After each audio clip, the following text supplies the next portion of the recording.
नमस्कार प्रिय विद्यार्थियों, हम पढ़ रहे हैं बौद्ध धर्म की शिक्षाएं। पिछले व्याख्यान में हमने पढ़ा कि बौद्ध धर्म की मुख्य शिक्षा 4 आर्य सत्य कहलाती हैं, जिसमें बुद्ध ने बताया है कि संसार में सर्वत्र दुख है। चूँकि कोई भी चीज़ बिना कारण नहीं होती, अतः दुख का भी कारण है अविद्या और हमारी तृष्णाएं। और इस समस्या का, इस कारण का निदान भी संभव है। ये निदान मार्ग जो है वो बौद्ध धर्म में अष्टांगिक मार्ग कहलाता है, जिसके 8 अंगों के विषय में हमने पढ़ा। आज हम बौद्ध धर्म की अन्य शिक्षाओं के विषय में पढ़ेंगे। बौद्ध धर्म के अष्टांगिक मार्ग को मध्यम प्रतिपदा अथवा मध्यम मार्ग भी कहा गया है। यह 2 अतियों के बीच का मार्ग है, जिसमें अत्यधिक शारीरिक कष्ट एवं अत्यधिक शारीरिक सुख, इन दोनों स्थितियों का निषेध है।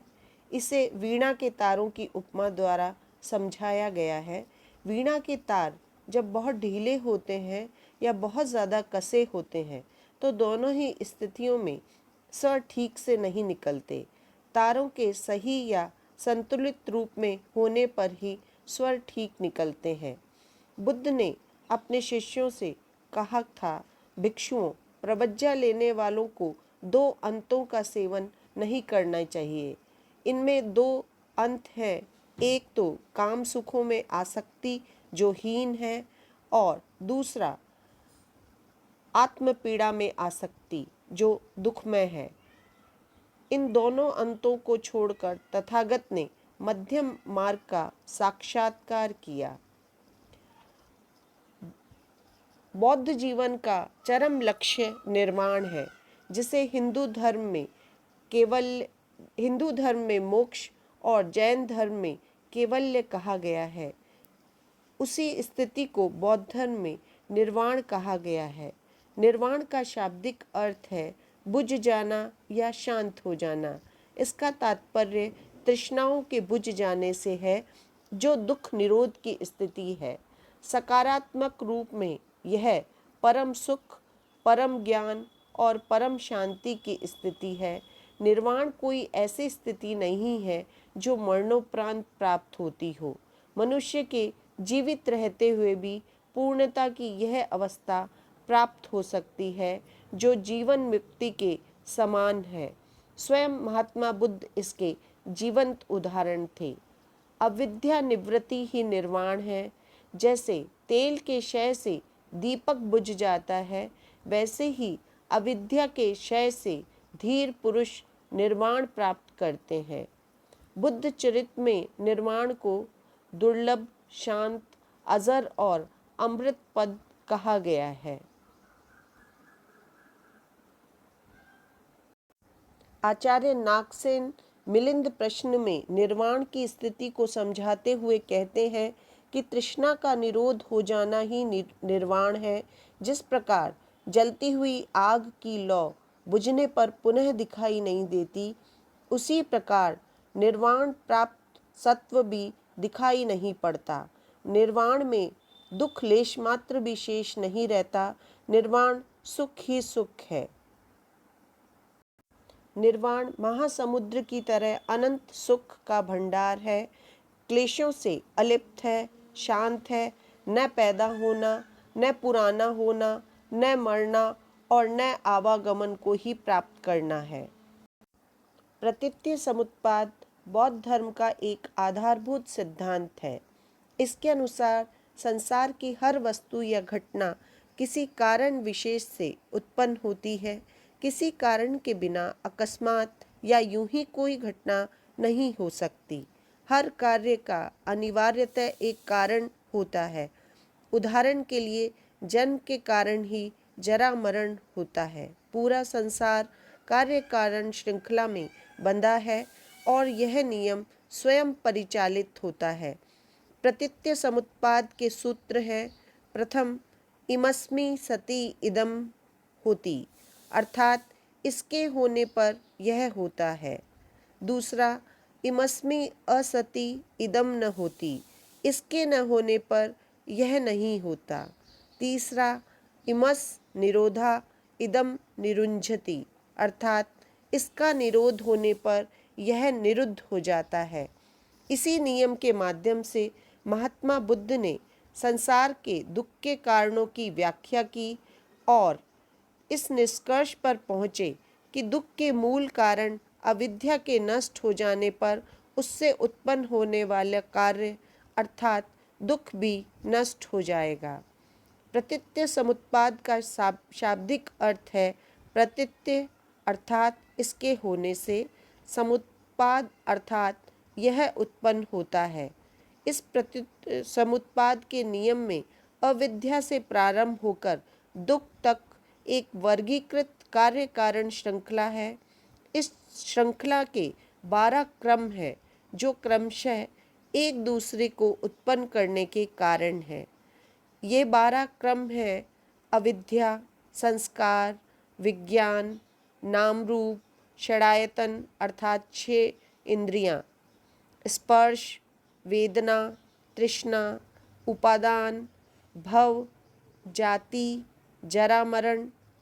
इस प्रकार इस संपूर्ण दुख स्कंद का समुदय होता है और यही प्रतीत्य समुत्पाद है। चूँकि प्रतीत्य समुत्पाद के 12 अंग हैं, अतः इसे 12 निदान भी कहा जाता है।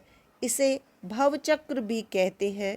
प्रतीत्य समुत्पाद का नियम अमित और अटल है। यह अनादि और अनंत है। बौद्ध धर्म एक कर्म प्रधान धर्म है। यहाँ कर्म से अर्थ कर्मकांड से नहीं है। कर्म का बौद्ध धर्म में अर्थ मनुष्य की समस्त शारीरिक, वाचिक और मानसिक चेष्टाओं से है। यही कर्म मनुष्य के दुख सुख का दाता है। प्रतीत्य समुत्पाद या कार्य कारण श्रृंखला का नियम अटल है। अतः व्यक्ति जैसा कर्म करेगा उसका वैसा ही फल अनिवार्यतः उसे मिलेगा। कर्म ही प्राणियों को हीनता एवं उत्तमता में विभक्त करता है। बौद्ध धर्म कर्मवादी धर्म है।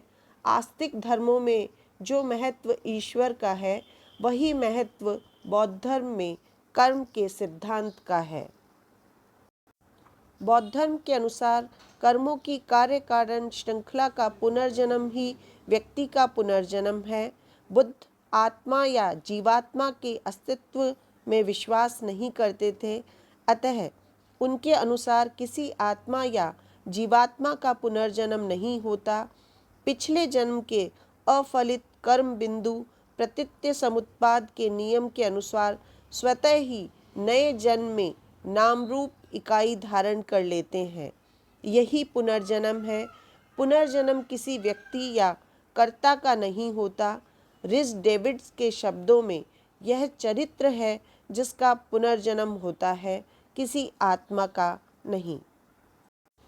बुद्ध ने प्रतीत्य समुत्पाद के नियम के आधार पर संसार की सभी वस्तुओं को अनित्य और निरंतर परिवर्तनशील बताया है। जो नित्य तथा स्थायी प्रतीत होता है वह भी परिणाम धर्मी तथा विनाशशील है।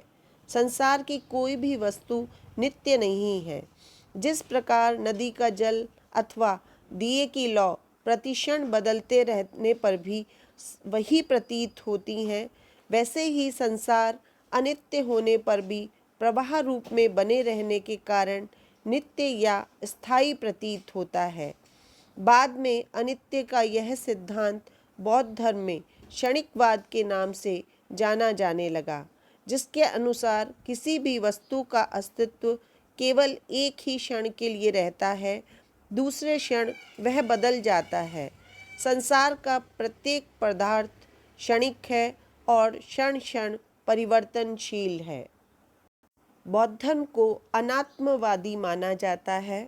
महात्मा बुद्ध ने आत्मा के अस्तित्व को स्वीकार नहीं किया। उनके अनुसार मनुष्य नाम रूप मात्र है, यानी वह भौतिक और मानसिक तत्वों का संघात या मिश्रण मात्र है। इसके अतिरिक्त वहाँ आत्मा जैसी कोई सत्ता नहीं है। बौद्ध धर्म के अनुसार पुनर्जन्म भी नित्य आत्मा के अस्तित्व को स्वीकार किए बिना सर्वथा संभव है। जीवन कार्य कारण श्रृंखला की वजह से क्रमबद्ध प्रवाह के रूप में एकमय सा दिखाई देता है, अन्यथा वह हर क्षण परिवर्तनशील है। पुनर्जन्म भी इसी श्रृंखला में परिवर्तन की एक कड़ी है। आचार्य नागसेन इसे मिलिंद पन्नों में यूं समझाते हैं, जिस प्रकार जल प्रवाह में एक लहर के पश्चात दूसरी लहर आती है और वह सक्रम रहता है, उसमें कोई व्यवधान नहीं पड़ता, उसी प्रकार एक जन्म की अंतिम चेतना के विलय होते ही दूसरे जन्म की प्रथम चेतना का उदय होता है।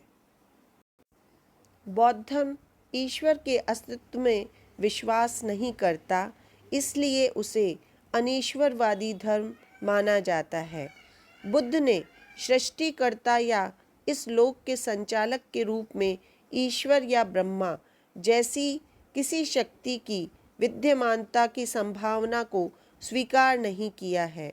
बुद्ध के अनुसार यह लोक अनादि, अनंत तथा अनिर्मित है और कर्मों की गति से स्वतः ही परिचालित होता है।